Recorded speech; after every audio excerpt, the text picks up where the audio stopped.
Hello and welcome back to the third episode. I don't know if we can call them episodes, my third live for this little mini series where we're gonna talk about books and I'm interviewing the authors that are part of the Indie Author Holiday giveaway.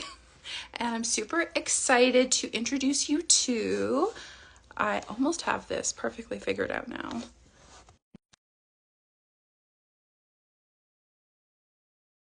Can hear, I think, if we did it right. Come on. There we go. Hello! Hello. Give me 1 second. I'm just gonna No worries. fiddle with Angles and things. angles and things. Okay. Oh, that's okay. Yeah. Yeah, There we good. go. Okay. Let's see the book. Show me the book. All right. So I have the old edition and the new one just because I thought that would be fun. Sorry, now I'm sinking into my chair. There we go. So this is my baby. I'm tempted to call it my firstborn's evil twin, even though it's not evil, but I might just start calling it my firstborn's evil twin. But this is the second edition of my not quite cozy adjacent witchy holiday murder mystery. I love it. Yeah. I love it. You've probably figured out that I'm like a witch, so I'm all about those vibes. That's awesome. Love it. Sorry, just turning up my volume. Sure. Okay, there we go. So talk to me about the, obviously, congratulations, first of all, on the re-release. That's awesome. So talk to me about the process for the re-release. How are you doing? How are you feeling? Yeah, it's going well. It was definitely a bit of a time. We had some issues with the interiors. I don't know why, but Amazon didn't like at the start of each chapter we have these little snowflakes. And Amazon didn't like that. So we had to delay the paperbacks by a couple of days. But no, it's going really well. It's sales are slow, but that's because I really wasn't able to get into marketing it until it was like release day. Just the state of the world. But I will say that with my original release, my family was really, really lovely and so incredibly supportive. And the book like outdid like my lifetime sales goal for it within the first month because my dad owns 20 copies of my book. Like he bought like crazy, which was so kind. But obviously sales have been very, very slow and much, much lower for this little guy. But I almost feel like every one of them is so exciting because like I earned this. I posted a video and then someone bought the book. Whereas like, oh, I sold 20 copies. Oh yeah, that was dad. So like I'm so grateful for how the first edition sold, but it's been really cool to see the second one selling like organically. Yeah. But no, it went really well. I had some plans to do like character art. I wanted to do something where like if you had bought a first edition in paperback and then you bought a second edition in paperback, I wanted to do as like not a pre-order incentive, but like a thank you to send character art, a signed book plate, a couple of other things. The character art fell through, which is a little bit of a bummer, but that's okay. When the refund makes its way back to me, I'll commission some more art. And then I'm working on getting book plates and some stickers printed. So I don't know exactly how I'm going to send out goodies, but the hope is that those can be done soon. And then I think what I'll do is, because I won't be able to send them to you in time for the giveaway. Yeah. But once they land, I might, if the giveaway winner is comfortable with you sharing their address with me, I might just send them along later. Just because like, I'll reach out. If they want them, great. If they don't, it's no biggie. But once I have stuff, I would like to send them to the winner. Absolutely. Yeah. Yeah. And fun fact, in Canada, so our postal service went on strike this morning. Yes, I heard about that. That's so fun. So I don't know when I'm going to get your guys' books or your guys' stuff or be able to send things to our winner. Like, obviously, we'll get it done eventually. Yeah. But how can we control the postal service? And obviously, they're striking for good reasons and they have my full support. But it's just like, oh, no. Yeah. For our giveaway. Oh, worst case, because my plan was, this is my first finished copy. And this is the giveaway copy. Like one that I'm holding is the one that I was planning to send off. So as soon as we're done with this, I have some things to film with this. And then I was going to get it signed and sent to you tomorrow. But if strikes are going to cause an issue, there's always an option of it would be unsigned. But I could always send you like literally just order a copy through Amazon, but Right. like send it to you. And then again, I would just have to send along a signed book plate like later. But it's Yeah. an option. Like we'll figure it out. Yeah, we'll figure Yeah. it out for sure. I wasn't expecting this to happen, so we just got to roll with It's it as indie authors. genuinely just every stage of trying to sell a book in the last couple of years. You think you're gonna have something, and then the world is like, oh, you thought things were gonna go smoothly. You're so dumb. Yeah, yeah, I love it. But it makes us stronger, right? Like it makes us fight for our art, I guess. We really, okay. Yeah, I can hear Oh, you. okay. Sorry, my time limit ran out on Instagram Oh, and it kicked me off the app. I'm back now. What were you saying? I was saying that it makes us fight for our art. Yeah. Like we really want it. We really have to push through all the nonsense because being an indie author is not a cup of tea. No, it is not easy. And No. Um, it's so I sent you that message the other day about like the colors of your yes. cover being the flag, which I thought was so very, very cool. How was the process getting your cover? Because I think it's stunning. I Oh, love your cover. I love my cover too. I'm already trying to come up with how the later books in the series are gonna look, and they're all gonna have the same sort of vibe. But a friend of mine, Noor Sasha, she writes like spicy, or the first book is spicy, the second one not so much, but she writes like billionaire romances. Actually, hang on, it's right here. But her art Okay. is by the same artist. So she invited me to beta read her book. That's part of the reason I even wrote this in the first place, was like, oh my God, like I could do it. Yeah. But she and I spoke a little bit, and I was asking about just the process of commissioning a cover artist and things like that. And the artist that I went with came really, really highly recommended by Noor, and I reached out, and her commissions were open, and the timelines were perfect. And it was so seamless. I basically said like, hey, I want her sitting on the throne, and just kind of like shrug it. Like I gave a description and she just ran with it, and it looked so good. And the snowflake isn't actually part of, like, she just sent me a snowflake and was like, do with this what you will. If you want to work it into the cover, if you want to have it in the background, like you go to town. But it's Koska Studio is Okay. the artist. That's backwards, but I'll share something of hers to my story after this. So if anybody's interested in seeing more of her art, she actually has a book coming out on the 17th, I believe. Ooh. So on Sunday. She wrote it's like a dystopian novel series. She's been posting art for it for years, but the book actually publishes later this week, which is really, really exciting. But she was great to work with. I highly recommend her.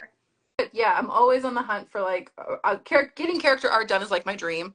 It's something, but it's like an investment, Yes. and it takes time and patience. And I have no time nor patience. Well, I have time. I don't have patience. None at all. So I really, really want to do that. And it's, you want to find an artist that's good, that'll follow through, and then you need to pay them, and like it's not cheap, and it's worth it absolutely to pay artists what they're worth. But yeah, it's an investment for sure. Yeah. And that's something where like I'm having to already start budgeting for the cover for book 2. Like pretty much all the money I make from this is just going to go specifically bookmarked to buy the cover for book 2. Yeah. Especially because you want to pay artists what they're worth. You want to include all of those details that you have in your head, and every added detail costs a little bit more.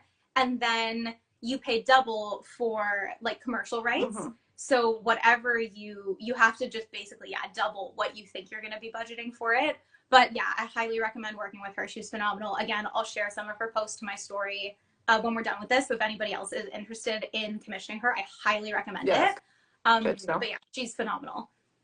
So something that I noticed about your cover from like the first draft, no, not draft, but like your first edition to this one, is it says book 1 on it now. Yes. And you kind of mentioned that there's more coming. So have you started writing book 2? What's going on? So book 2 is the project that I'm going to tackle next year. So I'm hoping to start outlining it literally in January.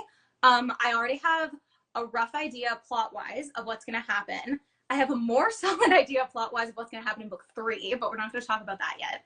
But originally, the thought process was, because this was like holidays, Christmas, wintertime, I wanted to do, because Rachel, my main character, is a banished witch. She's banished for a year. So she can't use magic. She's stuck in this town called Mistletoe. And so I kind of wanted to follow her journey over the course of this year of her banishment. So I was trying to come up with holidays that would work. But I was like, I don't know, like St. Patrick's Day, like the 4th of July, but we're in Canada.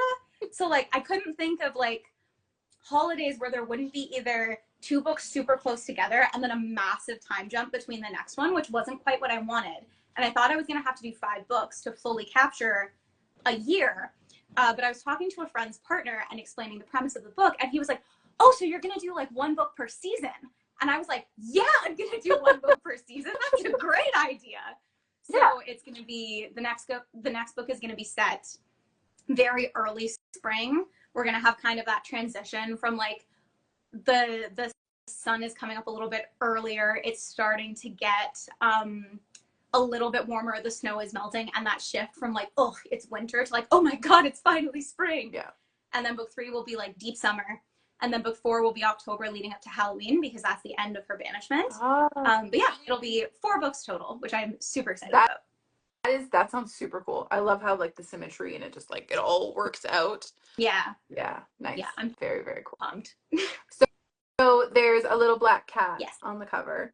And I don't know how familiar you are with Sweet Bitter Love, but I put a little orange cat in one of my stories for Sweet Bitter. Yes, I remember seeing posts about the little orange cat, and now I think you need to adopt an orange cat, by the way. Like, I feel like that goes without saying. I need one so bad. And my daughter every day is like, can we go get a Cheeto? Can we go get, and I'm like, and you're like, honey, I'm doing 9,000, I wear 9,000 hats. We can't throw a kitten into the mix. Can't do it. I'm getting her a fish for Christmas. Oh, so we'll start with a fish. But you know how complicated fish are? Well, it depends. Like the tanks? Right. Sometimes like the water pH and stuff. But if you get a beta fish, okay, they can learn your voice. And then they like people. Like my roommate had a beta fish. His name was Mr. Ming. And he loved me because I would talk to him. So everybody else, he'd just kind of chill in the back of the tank. But if I came up and was like, hi, Mr. Ming, he'd come out and like parade at the front of the tank and like splay his fins and like do a whole little thing. So like beta fish can like get to know you, which is pretty cool. That is pretty cool. And they're beautiful. Yeah. I mean, all fish are beautiful, but like. Elizabeth is saying that you should get her an orange fish. Orange? And then it can be Cheeto. That's a good backup plan. I appreciate that backup plan. So what about the little black cat in your story? Yes. Can you tell me anything about it? Absolutely. So the little black cat is named Lucifer. Amazing. And it's a very apt name. It was supposed, like when Rachel names him, it's supposed to be jokey. She found him on Halloween. He's a little black cat. He was at the side of the road. She was like, oh yeah, like that's funny. But no, he's Satan's cat. Like he's pure evil. And I say that with love. Yeah. I had 2 roommates out of university, and my one roommate has an orange cat, Simba. And he is just a chaos being. Like he's peak orange cat. So Lucifer is lightly inspired by Simba. And then my roommates were like, are we the roommates in your story? And I was like, no. And they're like, but Simba is Lucifer. And I'm like, yes, but you are not the roommates. So they were all worried. And I was like, also the roommates in this book are great. I love the roommates in Have Yourself a Magic Little Murder. They're some of my favorite characters. So like you wish that you were Katie and Amy. Thank you very much. But yeah, Lucifer he's a little shit. Rachel wants emotional support. She wants like a snuggly familiar that's going to kind of keep her company and keep her sane through her banishment. And she'll reach for him and he'll like intentionally puke on her pillow. Like he's just a little evil gremlin. I love him so much. You said in your answers to the Q&A that there's like sweet moments later. So like they get over their drama eventually, kind of a thing. Yes. Well, so Rachel and Lucifer have, without spoiling anything, they have one moment. She's at kind of a low point, and he's not a complete dick. But over the course of the series, he's still going to be a chaos cat. Like, that's just who he is. But part of Rachel learning to open up and learning to accept the circumstances that she's in, like, as she becomes more comfortable in her space, he's going to become more comfortable with her, and their relationship is going to kind of change a little bit. Again, he's always going to be a being of pure chaos, but they'll cohabitate much more comfortably in the future. Nice. Oh, so he's gonna stay for all of the books? Well, I guess maybe you can't tell me that if it's a spoiler, but No, no, I'm comfortable saying it. Yeah. Nothing bad is gonna happen to okay. this cat. She This threatens to kick him out, but she would never ever do that. No, he's there to stay. good. Okay. Yeah, familiars are important for Yes. witches for sure. Well, she's like, you're supposed to help me, and he's like actively eating what she needs. Like, oh, I love him so much. Yeah, you need that like the tension. So Yes.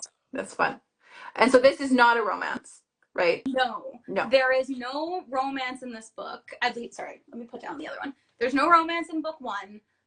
Rachel does have a crush on another girl who works at the mall. So over the course of the series, I'm still playing around with some things. Initially, I wanted that crush to develop, and over the course of the series, that could be a relationship that would be explored. The more I've sat with it, the more I'm not sure if that's going to be just an unrequited crush or a crush that she's going to decide that friendship between them might be better. She might pursue a relationship with somebody else. I'm still playing around with a couple of things there. I know a couple other relationships that will develop, but it's more going to be the kind of romance that you see in like Arsenic and Adobo, like those Tita Rosie kitchen mystery, those sort of serial mystery novels where it's kind of like Ned and Nancy Drew. Like it's a background romance. It's there, but it's by no means the focus. That said, I do like writing romance subplots, and I'm excited to write some more like sapphic longing and sapphic relationships and stuff like that. I'm just not sure exactly how they're going to go yet, and they're definitely not going to be the focus. Yeah, that's something that I like too about the way that I write my books is like there's obviously like romantic plots in them, subplots, tension, all of these things, but you could technically take the romance out and still have like a fully formed story, and that's how I prefer to write my romance. Um, yeah, I just like it that there's more to it than just the romance. Not to shame romance, obviously, because it's exclusively what I read. Yeah. Only what I read.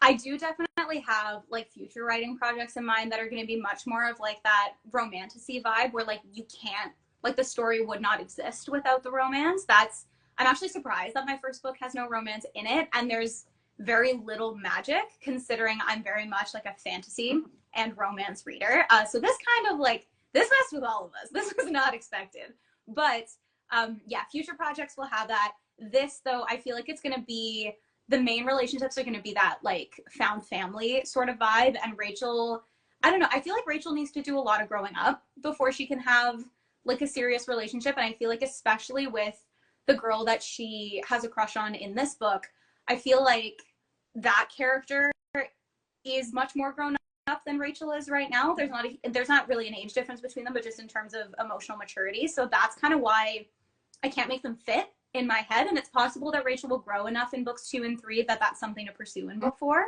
But I think right now, I don't know. I don't know how that crush is going to develop. Honestly, I've been letting it stew for a few months to try to figure out what I want to do with it. You know, it's super fair. I talk a lot about how my characters just like go off book and kind of do Yep, whatever they want, right? Do you have that same experience? Like, I do. This book was actually relatively okay, just because I had to write it like super strictly to the outline because I wrote it on like a super tight timeline. mm, Like I outlined it in July, um, or came up with the idea in July, outlined in August, wrote in September, edited in October, betas had it in November, and then it came out in December. It's like yeah, very, very tight timeline, at least based on what I'm used to for writing big projects like this. So I couldn't stray from the outline at all. But yes, it's a nightmare. My characters never do what I want them to do. And the fact that Rachel is like so grumpy and doesn't do what anybody wants to do, but she actually followed my outline pretty well was like a massive relief. thank, Yeah, thank God. I was like, thank Jesus. I did not have time to wrestle with you on top of everything else. I feel that so hard. Yeah. With the Christmas book that Gabriella and I just wrote too, we had like a very specific outline, and I sat down with Daphne, with my character, and I was like, "Listen, do what you're told. We don't have time because we had the month of September to write the whole book, and then the month of October to edit it, and then November, like we published it on Tuesday. Yeah, And so I was like, congratulations, by the way. thank you. Yeah, I was like, we're not messing around. You're not inventing a new character. Nobody's dying. This is just short and sweet and good. So just Mm-hmm. behave. And she did, thankfully. Good. My actually has me thinking. So the project that I'm working on until the end of the year, my hope is to finish a draft by the end of December so I can pivot and get back to Mistletoe for next year. Is I had this side character, and he's just supposed to be kind of like a snarky little asshole in the background. He's just chilling. He's like just there to instigate things. And I gave him a ridiculous name because I thought that would be fun. And already I'm writing him and I'm like, oh no, I love you, sir. Like, no, because this is supposed to be a standalone. Yeah. So like, stop being endeared. And then I'm outlining other characters and I'm like, oh, well, now I want to write about her and now I want to write about them. And I'm like, oh God, like, this is my problem. Everything spirals into a series. I can never keep something contained. But like, I don't know, if my worst problem is that I have too many characters that I want to tell stories about, I feel like that's an okay position to be in. Yeah, more book ideas, more character ideas. It's not a bad thing. It's just an exhausting thing. Genuinely. And like overwhelmed. How do you decide what to do next? I have not figured it out in 6 years. I wish I had more advice for you, but I certainly don't. I write multiple books at a time, always. And I don't recommend it, for sure. Yeah, like I don't think my brain will let me. And like I have this idea that next year I could just publish 2 books. Like I'll do Mistletoe Mall book 2 and maybe I'll do a novella. And I'm like, who the hell do you think you are? What are you talking about? In what world is that something that you're gonna do? But we'll have to see. On the flip side of that coin, I've been publishing consistently for like 6 years now. And this year was supposed to be my year where I published nothing, and I published 3 books. Oh my God. So it's doable even when you're not trying to do it. If you're insane, I don't know, you might be more sane than I am. So I don't know how for somebody who loves to write as much as I do, I will procrastinate writing until I will clean my entire house before I sit down to write. So like, I don't know. I just have so many, and they always end up so much longer than I'm expecting. I need to get more comfortable with shorter ideas that are manageable in like, okay, if I take 4 months, this could be ready. Right now, it's like everything I look at is like, this needs 3 years. And it's like, well, I kind of can't go 3 years without publishing another book. Like we gotta keep this moving here. Yeah. I assume you're comfortable if I bring up fan fiction because you talked about it in your question. Sure. Okay, so you said you wrote Teen Wolf fan fiction. I did. Vampire Diaries, so very similar energy. The first project I ever wrote seriously was, thank you, Elizabeth. She likes my bookshelves. Thank you.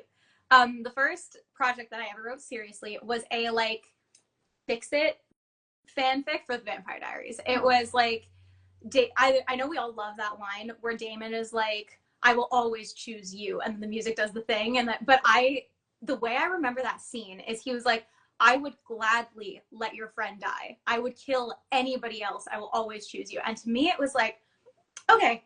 So then a few years from now, that friend, you fall in love with her. And now you got to eat your words because you were willing to let her die. Like, so I filled 2 notebooks and they're never, ever going to see the light of day, but I did definitely write. And I was like, oh no, it's original. But like, it was Twilight fanfic or the Vampire fanfic. Yeah.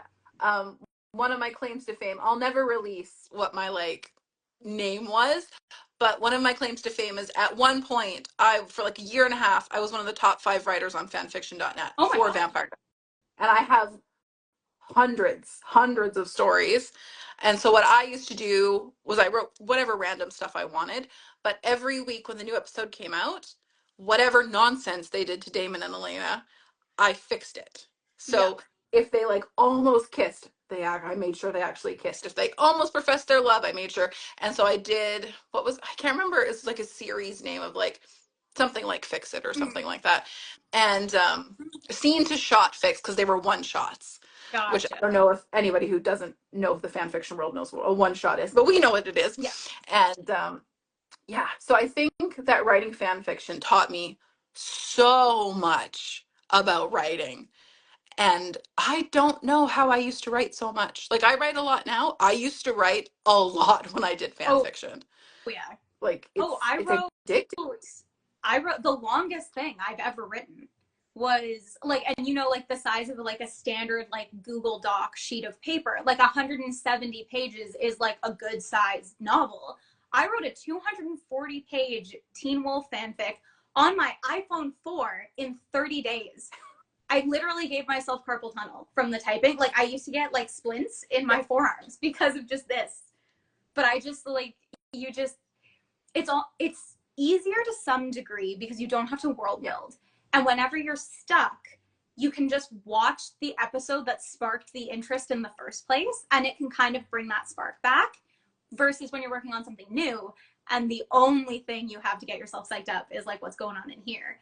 But I miss fanfic sometimes. I've tried to sit down and write it like more recently and I can't. Yeah. Or I have a harder time. My brain is just more like, yeah, no, like if we're going to put energy into writing, like right now we're in a place where we're going to write something original, or something that, even if it's inspired by something else, something that isn't fanfic.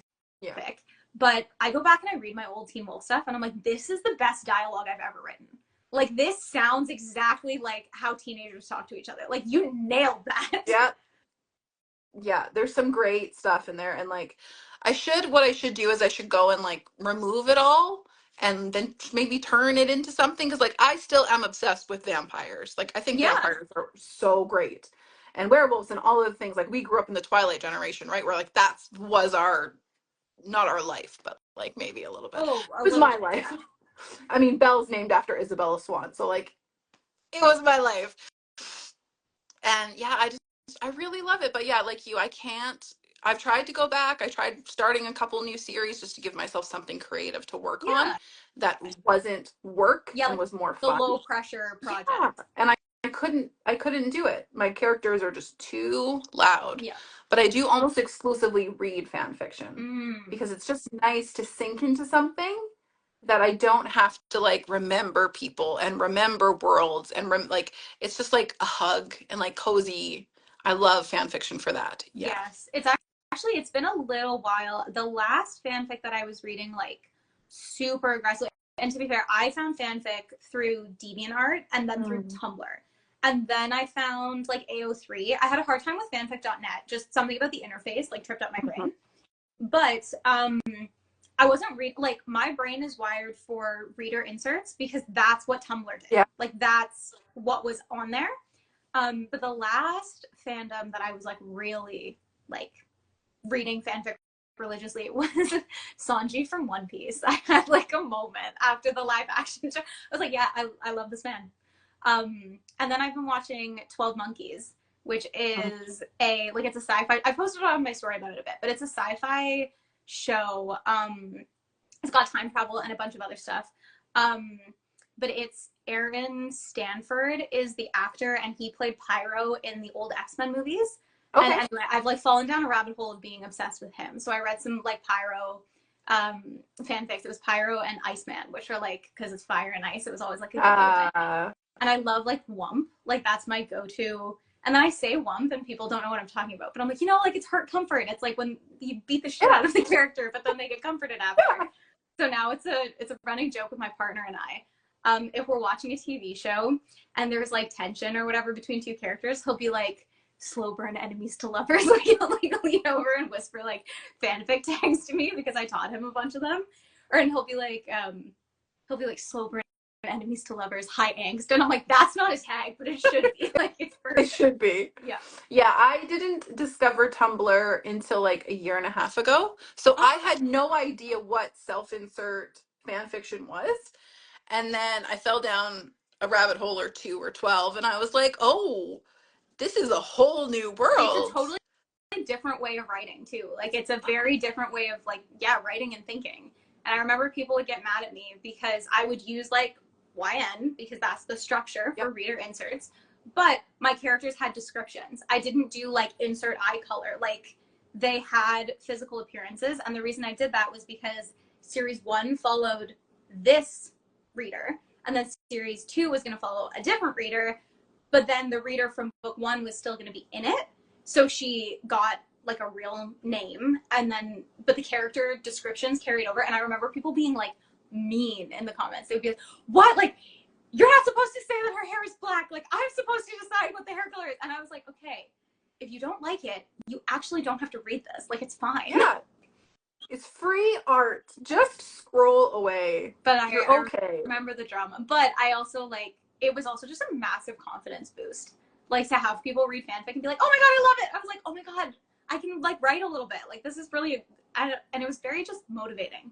Yeah, that's the thing too, is like when we write longer fics on fan fiction, like you usually get like reviews for per chapter and things like that. And I miss that part so much. Like Yes. obviously there is negativity and angst and all of those things, but like we write a whole book, we spend 2 3 years or one or whatever, right, however long it takes us to get it out, and then we occasionally get a few reviews and some are negative, and it's like that's my whole life. Like I spent so much of my life doing that, and it's such a weird shift from like the fan fiction world to like fiction, like our Yeah. actual published fiction, and it's just like it was so much nicer that way, and I wish we could somehow like find a middle ground. Yeah, like I'm a creature of like I thrive on praise. Like I do very well when people tell me they like what I'm doing. It motivates me to not lose interest in what I'm working on.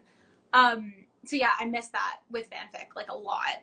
But I will say I've been telling people about like my next like the project I'm working on now is called Magic Livers. I won't go into the detail, but that's not the title. That's like my code Okay. name for it. So I've been telling people about it, and people seem very excited. Anytime I post about it, people are like, "I'm so excited about this project of yours." I'm like, "Okay, that feels really good." Like sometimes the only reason I sat down and wrote 45 words on a given day is because my one friend DM'd me and told me that they like the idea for this story. So I'm like, yeah, you know what? Sometimes you throw your ideas into the abyss that is like Instagram stories, and you get that feedback. It's not the same, but it's something. It's It something is. for sure. I think maybe this question from Elizabeth is for me. It is. Did Yes. you have kids when you did fanfics?